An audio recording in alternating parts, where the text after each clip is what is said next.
Selamat datang, salam sejahtera. Terima kasih karena bersama dengan saya di Nazlin Unity Channel. Tolong share video ini supaya semua penyokong-penyokong Perikatan Nasional menangis darah yang tak mampu tidur malam ini. Begitu juga dengan penyokong Pakatan Harapan akan gembira, Pakatan Kerajaan Perpaduan akan gembira dan tidur nyenyak pula. Ini adalah surat daripada Malaysia Kini yang saya bacakan untuk Anda semua. Bukan mudah buat Perikatan Nasional tawan Selangor. Pilihan raya 6 negeri bakal diadakan tidak lama lagi, semakin menjadi bualan. Macam-macam andaian dan spekulasi dibuat. Ada yang meramalkan Kedah, Terengganu dan Kelantan akan kekal milik PN, selain bacaan mereka bahawa Selangor Negeri Sembilan dan Pulau Pinang juga akan ditawan. Politik adalah persepsi dan jangkaan, namun kuasa rakyat akan menentukan segalanya. Kebijaksanaan parti-parti yang bertanding dalam memenangi hati rakyat akan menentukan siapa pilihan rakyat dan umpan siapa yang akan mengena. Apapun, rakyat semakin bijak dan matang membuat pilihan. PH dengan rekod cemerlang selepas sekian lama mentadbir Selangor, Negeri Sembilan dan Pulau Pinang, sementara Perikatan Nasional menawarkan pilihan dan pelbagai alasan mengapa negeri-negeri itu perlu diubah. Menjadi teka-teki kenapa Perikatan Nasional PN tidak menamakan calon menteri besar mereka atau poster boy mereka dalam PRN Selangor. Menjadi pertanyaan besar, siapa akan menjadi menteri besar di Selangor kalau PN menang? Kenapa itu penting? Kerana itu menentukan hala tuju negeri tersebut. Kalau meletakkan calon menteri besar pun tiada, Anda dah dapat agak ke mana arah tuju negeri tersebut. Kabarnya, sudah ada calon Menteri Besar Selangor jika gabungan itu berjaya menawan Selangor. Bukan bekas Panglima UMNO seperti Sahidan Kashim atau Noh Omar. Tetapi sandaran mereka adalah bekas Menteri Besar Azmin Ali yang juga bekas timbalan Presiden PKR yang telah mengkhianati PH. Masalahnya sekarang ialah, persoalan besar ialah, sejauh mana Azmin Ali boleh menang dalam PRN ini? Kerana dalam PRU yang lalu di Gombak, Azmin Ali pun kalah teruk oleh Amiruddin Sari. Kenapa? Sebab dia dihukum atas perbuatan khianat, perbuatan beliau menghina mandat rakyat dalam PRU, pilihan raya sebelumnya, yang telah pun meninggalkan parti yang mereka sayangi itu. Dia menang atas tiket PKR, tapi meninggalkan PKR dan menyebabkan Pakatan Harapan tumbang pada waktu itu. Jadi ada harapan Azmin akan dihukum lagi dalam PRN kali ini. Kalau dia dihukum lagi dan kalah lagi PRN, siapakah Menteri Besar Selangor yang akan diketengahkan di Selangor? Itu persoalannya.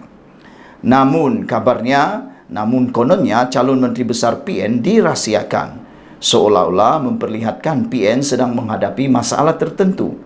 Ada yang kaya mungkin dengan sekutunya, atau juga takut isu-isu lampau akan menggagalkan usaha mereka.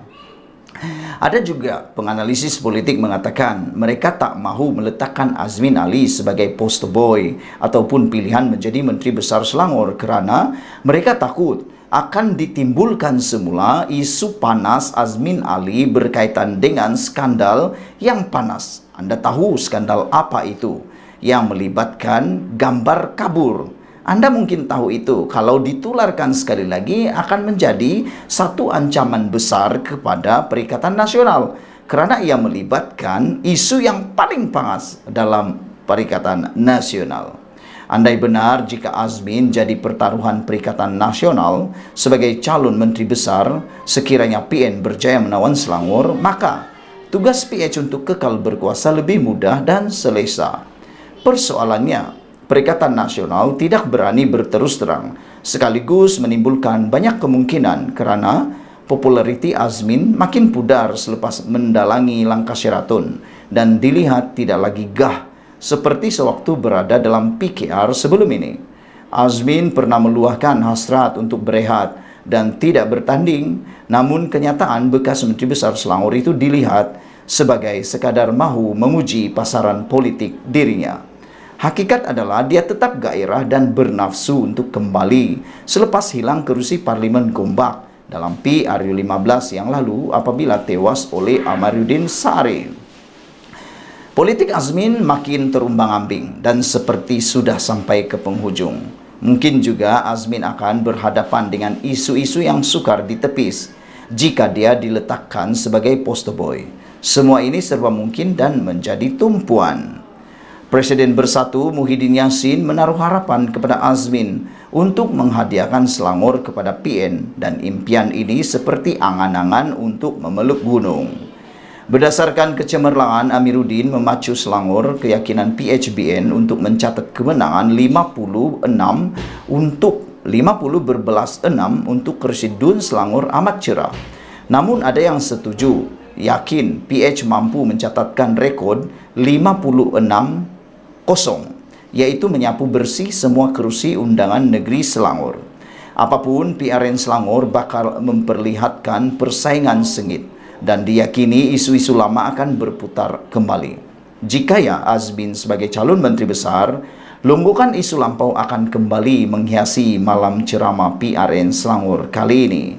Selangor adalah benteng utama PH dan PN tidak sabar lagi untuk menguasai negeri terkaya itu sebagai persiapan dan persediaan untuk berhadapan dengan PRU16 nanti.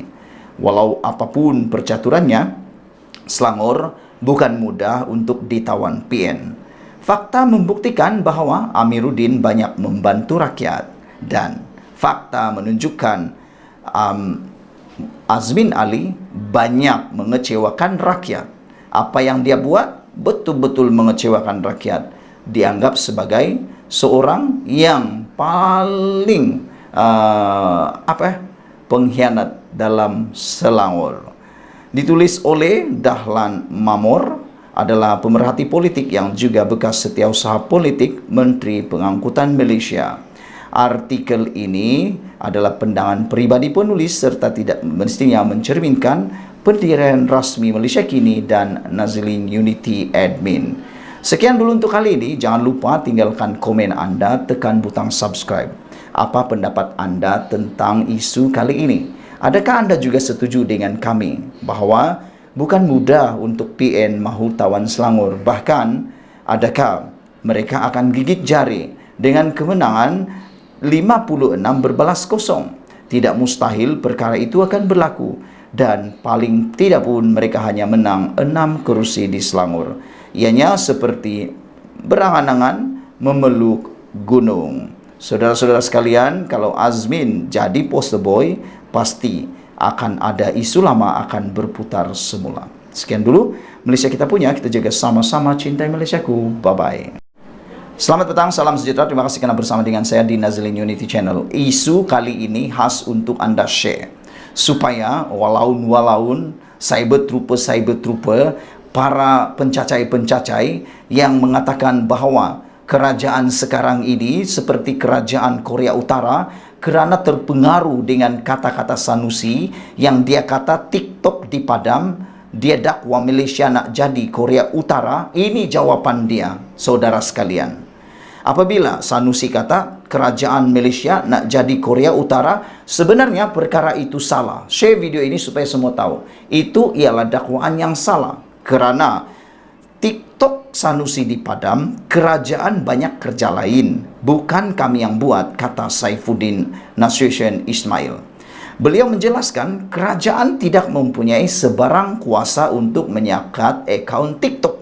Itu kerja TikTok. Apa kata Saifuddin?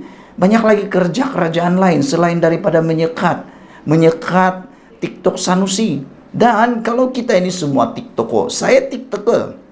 Anda boleh cari TikTok saya dalam Nazilin Unity di TikTok.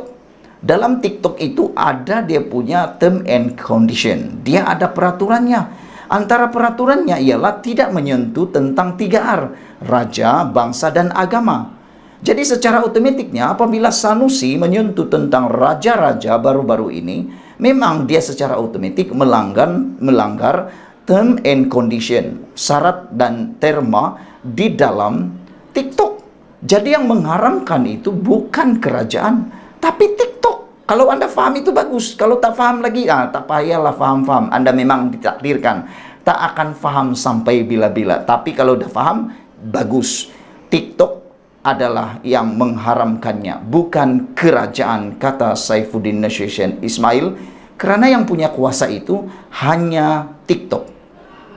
Saifuddin berkata demikian sebagai menafikan dakwaan Menteri Besar Kedah Muhammad Sanusi Maknur bahwa akaun TikTok miliknya dipadam pihak kerajaan. TikTok ni siapa punya, kata beliau. TikTok ni teknologi dari China, by tendency Ltd, firma teknologi dari China, kata Saifuddin. Untuk pengguna TikTok macam juga platform media sosial yang lain, ia tertakluk pantang larang yang boleh dan tak boleh. Itu memang ada. Kalau Anda berpikiran bijaksana, Anda akan tahu ini, tak akan terpengaruh punyalah dengan kata-kata Sanusi itu. Sebab memang kita tahu, Anda masuk TikTok kah, Anda masuk YouTube kah, Anda masuk Facebook kah, Anda masuk mana-mana, Twitter kah, apa sekali Instagram pun, dia ada term and condition. Dan Anda langgar term and condition, itu bukan kerajaan yang akan mengambil tindakan, tapi TikTok. Jadi kalau dipadam, ditutup Anda punya akaun padan muka, kerana Anda sengaja melanggar syarat dan terma dalam perjanjian tersebut. Kerajaan Malaysia ada kuasa ban akaun TikTok? Tiada. Jawapannya tidak, katanya dalam satu hantaran di Facebook hari ini. Terdahulu, selepas akaun TikTok milik Sanusi dipadam, Sanusi mendakwa Malaysia sedang bergerak menjadi seperti negara Korea Utara di bawah pemerintahan kerajaan perpaduan. Saya tak pastilah nanti kalau Sanusi jadi tiba-tiba Perdana Menteri di Malaysia, agak-agak nantilah kan kita nak jadi seperti apa. Adakah lebih seperti Korea Utara? Kita pun tak tahu. Sanusi belum pernah jadi Perdana Menteri. Kalau dia jadi Perdana Menteri, tak tahulah apa yang akan jadi dengan Malaysia. Sekarang baru Menteri Besar Kedah pun menimbulkan penuh dengan kontroversi dan huru-hara, berani menyentuh tentang isu negeri lain, berani pula mempersoalkan keputusan Sultan Selangor. Bayangkan, itu baru Menteri Besar. Kalau dia jadi Perdana Menteri, tak tahulah apa dia boleh buat. Menurutnya, ia akan menyebabkan pihaknya sukar menjawab mengenai isu-isu semasa dan serangan dilemparkan pihak Perikatan Lawan terhadap Perikatan Nasional. Buka TikTok, tengok dah tak ada. Kita baru tengah popular kan. Tapi itulah medan kita nak jawab, habislah. Kita tak boleh masuk televisyen, mereka tak bagi. Tak boleh masuk radio, kata Sanusi. Kita pakai TikTok dengan Facebook saja. Facebook budak-budak tak tengok. Dah sekarang mereka kata itu untuk orang tua, katanya dalam satu rakaman video dimuat naik di Twitter Haraka Daily hari ini. Sementara itu, Saifuddin berkata sekiranya TikTok menerima banyak laporan dan aduan oleh pengguna lain, maka syarikat tersebut akan sekat akaun yang menjadi pertikaian. Kiranya yang ban sekat TikTok kita ialah publik pengguna media sosial, bukannya kerajaan, kata Sanusi. Betul, dalam YouTube pun begitu juga. Publik buat aduan dan TikTok ban. Hari ini, Menteri Besar Kedah kata konten TikTok dia kena padam. Dia kata Malaysia dah jadi Korea Utara. Sudah tentunya tak setuju sebab memang bukan kerajaan yang buat. Kita pun banyak kerja lain, kata Saifuddin lagi. Saudara-saudara sekalian, sila share penerangan penjelasan yang menarik ini. Semoga dengan penerangan dan penjelasan yang menarik ini yang dapat menjawab idea sumbang Sanusi itu, maka kita akan dapat jawapan dan tidak akan mengelirukan lagi dan tidak pula akan terhasut. Sekian dulu Malaysia kita punya, kita juga sama-sama ikuti terus ulasan selepas ini, karena ulasan selepas ini lebih menarik dan lebih panas seperti pisang goreng. Bye-bye.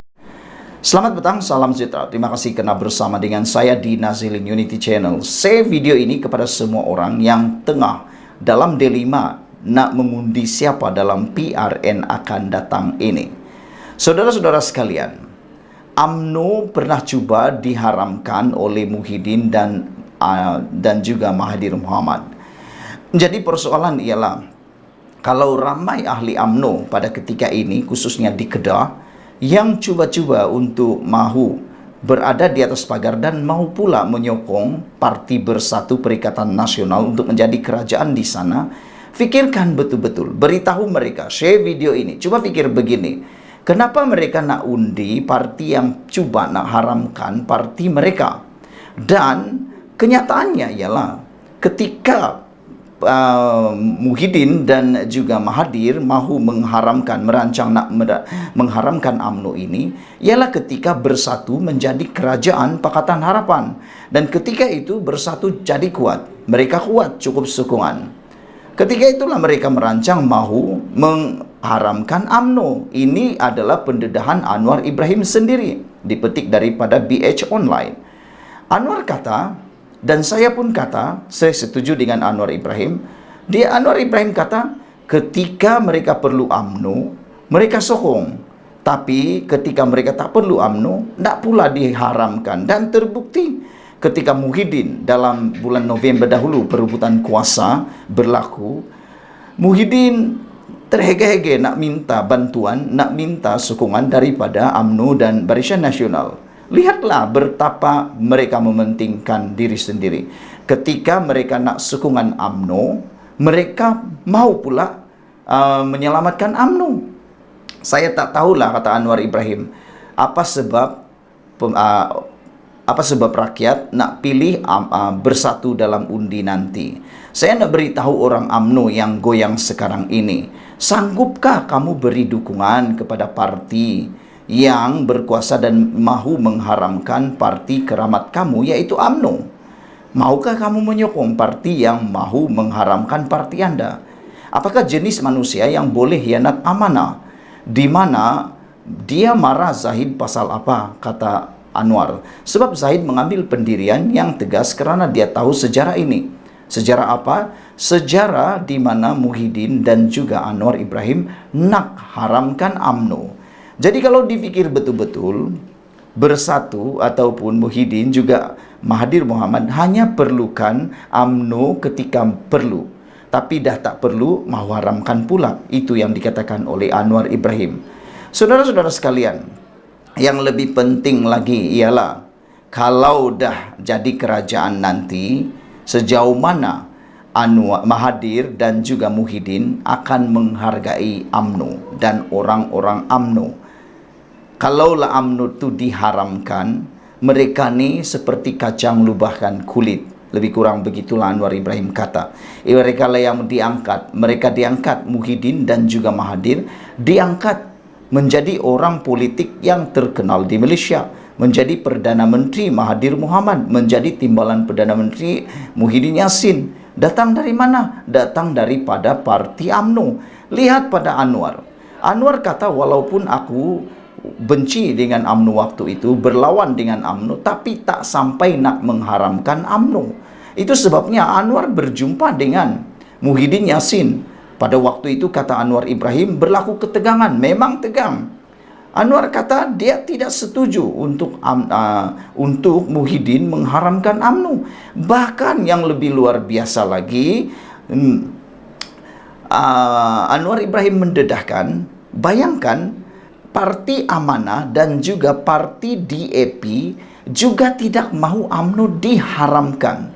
Yang mahu UMNO diharamkan ialah Parti Bersatu di bawah pimpinan Muhyiddin dan juga Mahathir, kata Anwar Ibrahim.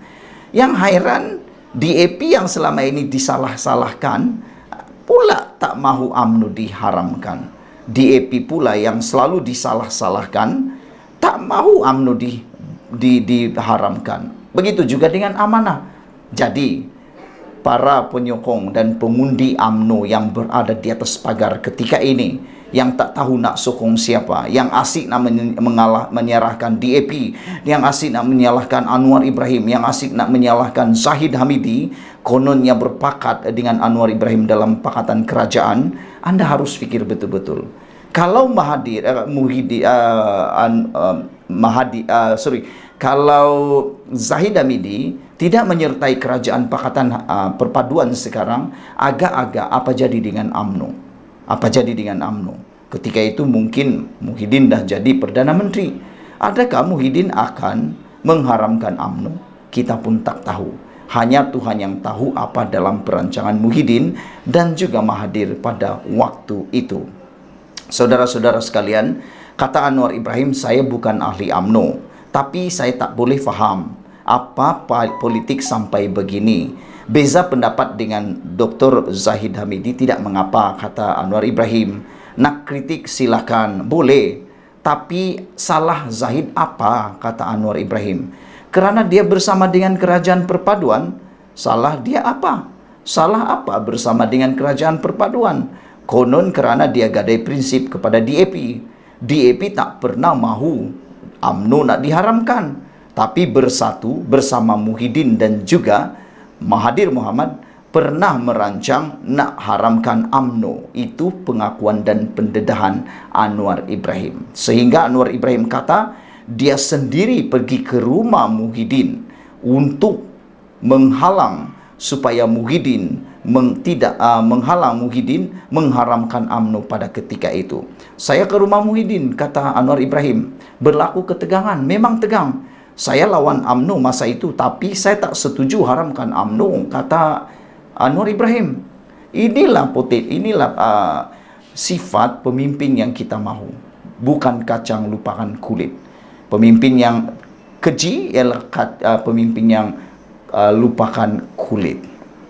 Apa pendapat kamu semua? Sila share video ini supaya semua orang yang berada di atas pagar, yang mahu mengundi Parti Bersatu, para penyokong UMNO yang berada di atas pagar, khususnya di Kelantan, di Terengganu, di Kedah, Selangor, di Pulau Pinang dan juga Negeri Sembilan, supaya lebih berhati-hati. Pendedahan Anwar Ibrahim yang kali ini memang amat menarik perhatian saya. Itu sebab saya mengulas 2 kali tentang isu ini, kerana saya sangat jelas dengan apa yang dikatakan oleh Anwar Ibrahim. Pernyataan Anwar Ibrahim itu jelas, sangat jelas sekali. Apabila Anwar Ibrahim kata, saya cerita pengalaman bagaimana Tun Mahathir dan Tan Sri Muhyiddin Yassin yang berpakat untuk haramkan UMNO, kata Anwar Ibrahim. Kata Anwar Ibrahim, kalau dalam politik kita lawan. Dia Muhyiddin kata tak boleh. Keputusan sudah dibuat untuk haramkan UMNO, kata Muhyiddin. Saya bercakap dengan Muhammad Sabu dan Lim Guan Eng ketika itu, kami tak setuju dan tak bersama dengan keputusan itu, kata Anwar Ibrahim. Jadi lepas ini rupa-rupanya DAP tak pernah mahu UMNO diharamkan, tapi bersatu Muhyiddin dan juga Mahathir merancang berpakat untuk haramkan UMNO. Fikir-fikirkan, sila share video ini di grup UMNO Anda supaya semua orang tahu. Berhati-hati ketika mengundi. Kita jumpa lagi, bye-bye.